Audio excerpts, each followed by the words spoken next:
teachers would have seen technology as a threat because of this perception maybe that they're going to be replaced. Yes.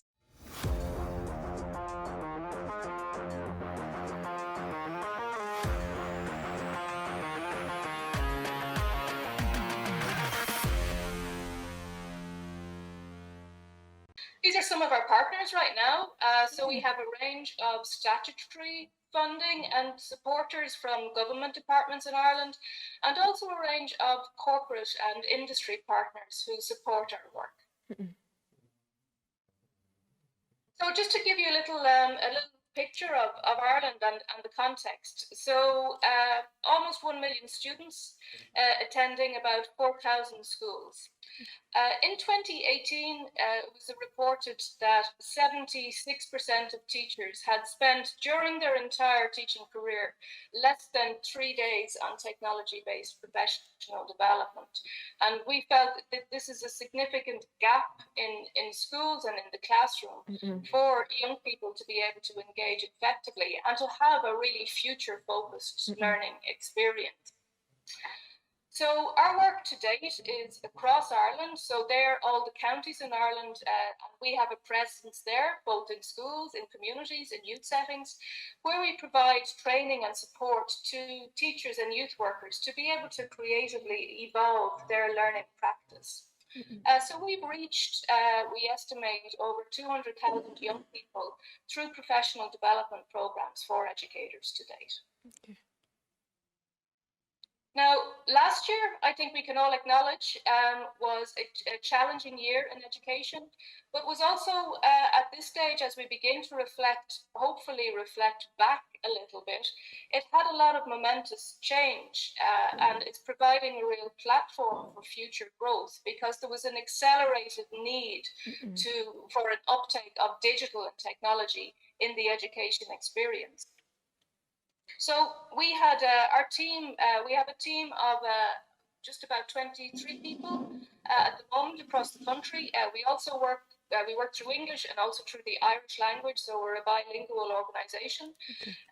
And these are some of the initiatives beyond our professional development that we brought to the sector last year.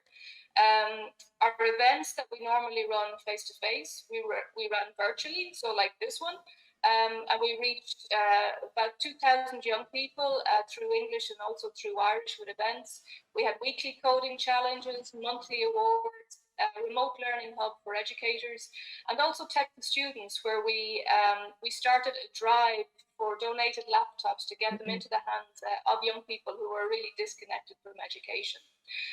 So we've gained a lot of experience over the last number of years. So between iSchool, a program I worked on, and the work in current organizations, I think we were talking about before. Maybe I'd cover just some tips for online learning, and just based on that experience. And I think also acknowledging that we really want to look for the positives of the last year when it comes to education as well, and really make it very future focused, make the momentum happen even more to build it and make it stronger, and also for teachers not to view digital and technology as an emergency response only, so that they have technology in their toolkit as just break glass if there's a pandemic. We want what they've learned over the last year, to really be excited by it and to grow and make it better in their classroom. So I think my first tip for online learning would be develop your design for learning first. Okay. So establish the learning outcome. What do you want students to learn? Select the learning type. How do you want to build their learning experience? And then the assessment piece on that. So this is really acknowledging that it needs to be led by pedagogy, by good practice. We need to acknowledge that teachers have a wide range of experience and a depth of knowledge when it comes to what works for them. So really lead with that. Lead with your experience in pedagogy and establish the learning types in your lesson design. So start to look at your lessons and your practice as a design thinking exercise.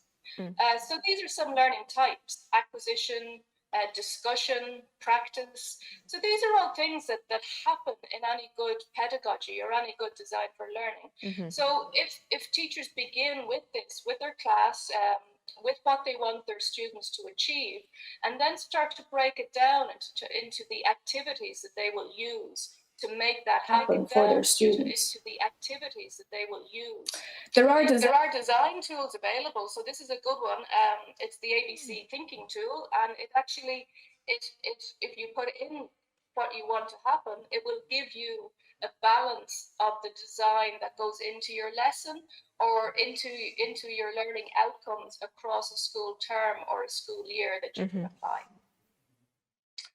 So I think only after you've considered your learning design, then add digital. So this is the Liwa Desert here. And I think this is just a really lovely way of explaining that, this is Google Maps. So they were Google mapping the desert in Liwa, but a camel is really, really still a good way to get around the desert, and in some places the best way. So similarly with technology and digital in education, don't lose sight of what works in your classroom, but build digital onto it. So when you've decided what you want to do in terms of learning types, then you can use these tools to build in. So these are some examples of tools and applications that are out there. So you can use a digital wheel or a technology wheel. You can build your own technology wheel in your school or in your classroom as you come across different apps. I think what we hear is that teachers often become a little bit snowblind with the amount of technology and digital tools that are out there. And that's okay, but make your own choices based on your learning design. So another aspect too is around know your learners. They're people too. I think sometimes we talk about students, we talk about classrooms and young people. They're people. They're a diverse bunch. They go through things. They have good days. They have bad days. They have family circumstances. They come from different contexts. So it's really now with technology, we no longer have to teach down the middle. We can start to really bring all this richness and diversity of people into how we teach. So that means around differentiating. So technology is an amazing enabler of an accessible learning environment. So if we look, for example, at the principles of universal design for learning, where there are multiple means of engagement, the why of learning, multiple means of representation, so the what, and then of action and expression, technology really facilitates this. So you can have your materials available in audio, in video, in text, through a variety of ways. But also, for example, for assessment, students can produce an artifact in a variety of ways. So they no longer just have to write an essay, they can make a film. That's also a digital skill that brings in so many different aspects. They can do a podcast, so I think these are the kind of things that we need to look at when we're assembling a diverse design for learning that's accessible, that also acknowledges the richness and diversity of the people that we're working with when we're teaching and learning, and brings that into our practice and into our classrooms. Having said that, I think it's really important to be creative, when we lead with pedagogy, not to become stuck in it, so also to be open to the disruptive capability of technology. So that means, I think, for example, AI is something that is becoming probably the next big disruptor in education. So those immersive experiences, what does that free teachers up to do? So if this is an aspect of teachers, rather than feeling maybe threatened by a technology that could potentially do something that they have been doing, instead of looking at it like that, it's looking at, okay, well, how does that free me up to do something else? And I think that's really important to lead, for sure, with a design for learning, but to be creative in that and to be open to the disruptive capability of technology. A really important aspect when teaching and learning online is to prioritize well-being and socialization. So all of those keys, those cues that we get face-to-face, eye contact, how you may know without even asking a question if a student or if a young person is having a bad day. These become magnified in an online learning environment in terms of needing to do them more.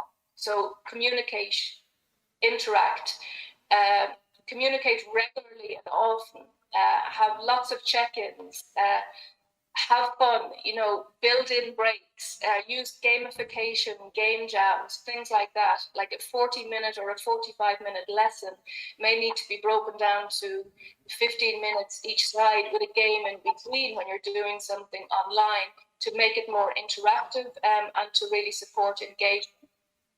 And remember the value of timeouts as well. So we all know over the last year how wearying it can be doing calls all day. Depending on the age group of your learner group or of your students, it's important to really make bite-sized learning engagements and maybe make more timeouts to allow for breaks.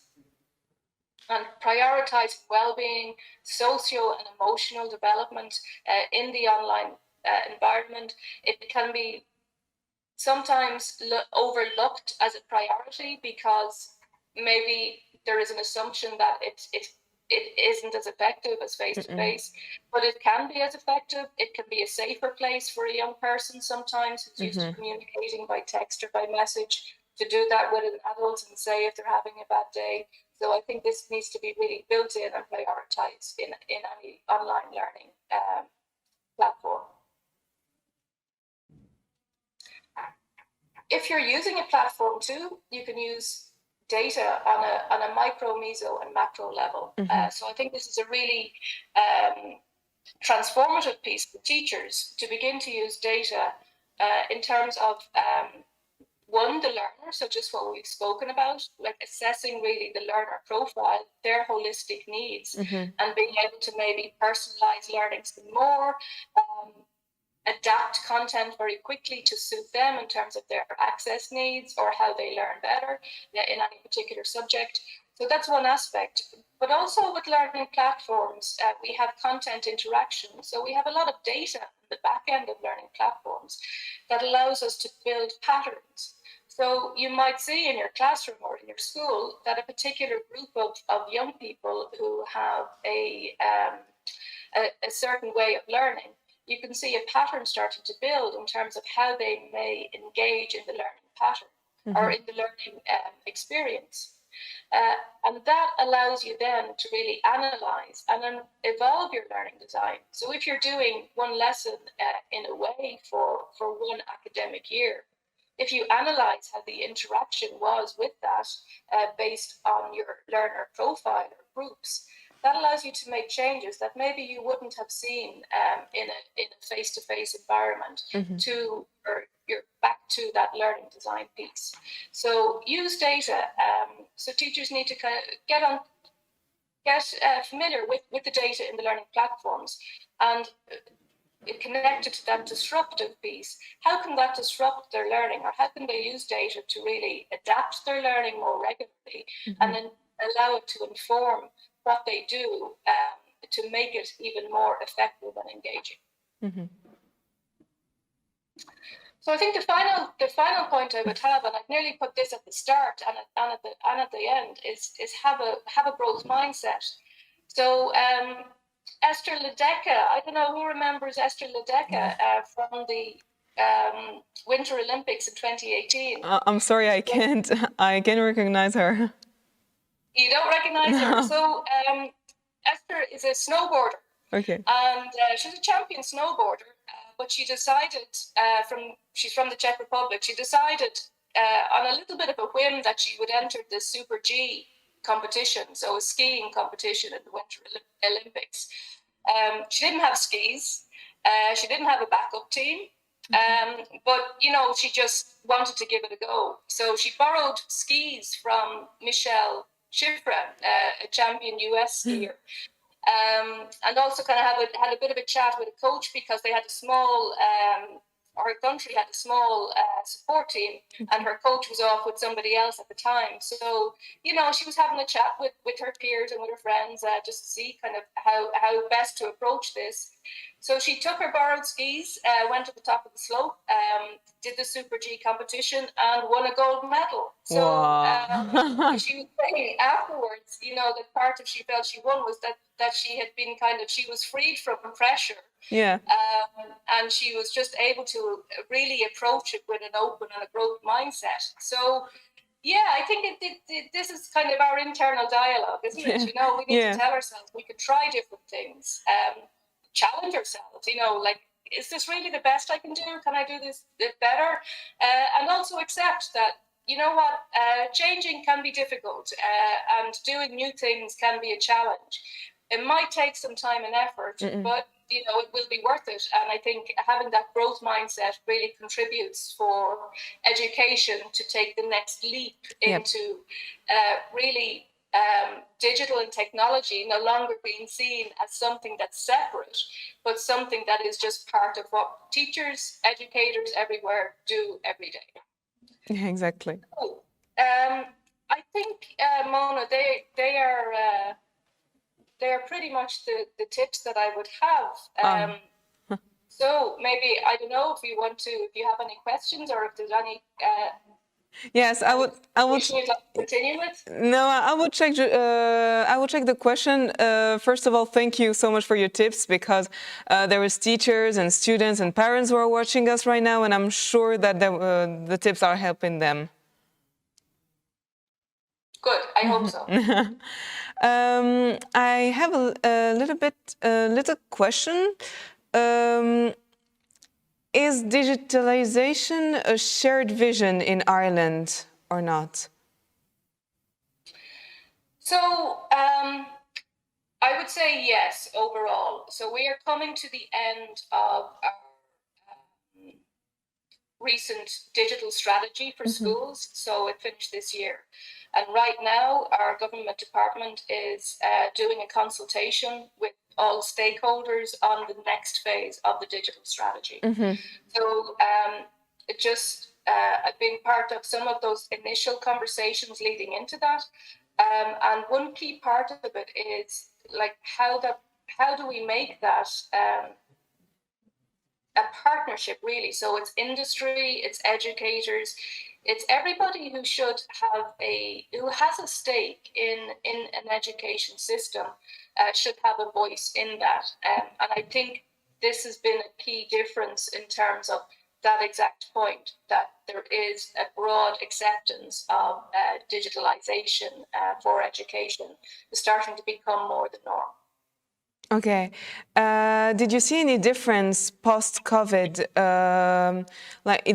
Is there bigger demand from schools, teachers post-COVID to learn more about any digital tools? Or is it something that it was a long way before COVID? So I think before COVID, it was building.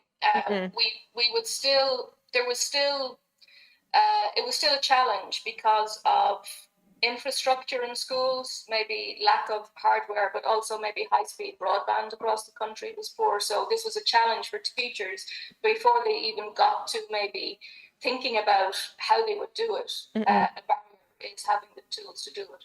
So for a variety of reasons, I would say pre-COVID, it was a challenge. During COVID, there was an acceleration, obviously. There was a huge uptake. We provided training to over 10,000 teachers last year. The previous year, just to put that in context, there was 2,500 teachers as part of our network. Yeah. So 4 times the amount of teachers were taking up on what we were providing. So I think now, post-COVID, to be honest, our academic year finishes the end of May, the end of this month for second level, the end of June for first level. So right now, I think all schools are just trying to get to the end of the academic year, and have the main focus of the last month or so was about getting students back into the classrooms. There is still some momentum around digital and technology, but I think this is just back to the point as well about kind of really the work that we're doing now is making sure that we're looking forward to September 2021 now to make sure that the momentum of the last year isn't being lost, because now I think schools possibly just need a break. Yes. And I think that's important to consider as well. Is there any schools or even teachers that are seeing you as a threat, maybe, for the future of their students or of their child? So I would say in that instance, so this is the point around, you know, allowing, being open to it. But, you know, teaching is a hugely important job with a vast amount of tasks that go with it. So, you know, we would really support teachers and encourage them to see, okay, how can technology support you to do your role? We will always need people to facilitate learning, to shape content, you know, to do aspects of it. But this can free you up to not to have to be the expert in geography. You know, like you don't have to know all the lakes and rivers in Russia anymore. You can focus on really creating a very dynamic learning environment, maybe personalizing things for your students, maybe doing assessment differently, you know. So I think this is what we support teachers to do. In the non-formal education sector, I would say, you know, with youth workers and youth space, there is a similar threat, but it's slightly different. I would say that there is maybe a thinking where, you know, all children, all young people, they need to get off their phones, they need to get away from video games, get away from the screens and go out and play football in a field and, you know, and that's the best thing for them. And people put that barrier up then to say they don't want to know about technology because that's their belief. Yes.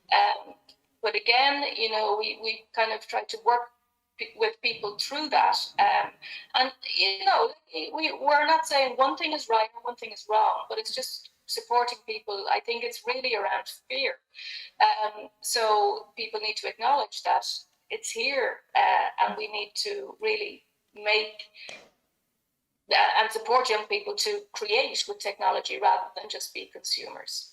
Yes, exactly. There is another question in the chat, but I think you answered already, but I will ask again. What is your high success rate? So I'm not sure I understand in terms of success, but I'll give two examples. So in iSchool, it was an online learning school for young people who were out of school. So they had been, for a variety of reasons, it could be anxiety, stress, or it could be behavior or expulsion.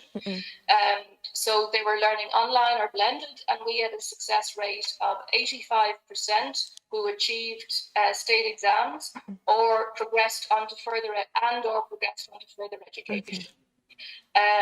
In the current work in Camara Ireland, we work with educators, so our focus is on the professional development of educators, and we have a rating of I think it's around 83% high satisfaction rating of teachers who come out of our training with increased confidence and who also implement learning in the classroom. Okay, that's very impressive. Yeah. I will maybe ask you a general question that I love to ask at the end, actually, to see just your opinion about that. How do you imagine the future of digital education? It can be in Ireland, it can be in the world, your personal vision. So, two things. I would really, the dream for me is that it's education, you know, that we don't have to talk about digital or technology in education, that we begin to talk about education and that it's natural and seamless, that technology is part of that conversation. It's just how it is, you know, and it's exciting and it's dynamic. And it's a beautiful, messy space that people create in all the time. So I think that's one thing. I think the other aspect is that education has no borders or boundaries. I think this can be facilitated through online high-speed broadband networks. And, you know, like, why not have in a university setting that somebody could be taking classes from a number of different universities and achieve their degree, you know, in different countries, in different regions. In schools, you know, people could be connecting more around language learning and also kind of getting experiences across regions or across boundaries. So I think that we allow learning and education to become a very immersive cultural experience that has no boundaries, that has no borders as well. Yes, exactly. Well, thank you. The chat is very delighted that you're present today with us, and I'm very sharing the same feeling. Thank you so much. I don't know if you want to add a last thing before we close this intervention. No, just to say congratulations to MolenGeek and the Geek Summit on your first summit. Yeah, thank you. I'm dipping in and out of some of the talks, so I love the style. I love the conversational style that you've brought to this. Thank you. So well done to everyone, and I'm looking forward to seeing it grow. And yeah. Thank you. Thank you so much. I hope we will see you in our next Geek Summit. We hope so. I look forward to it. Thank you. Alors, merci beaucoup d'avoir assisté à cette discussion. Nous nous retrouvons dans quelques minutes, cette fois-ci avec Chai Focus, qui vont donc nous parler du cyberharcèlement et de la sécurité en ligne pour nos enfants. Restez avec nous.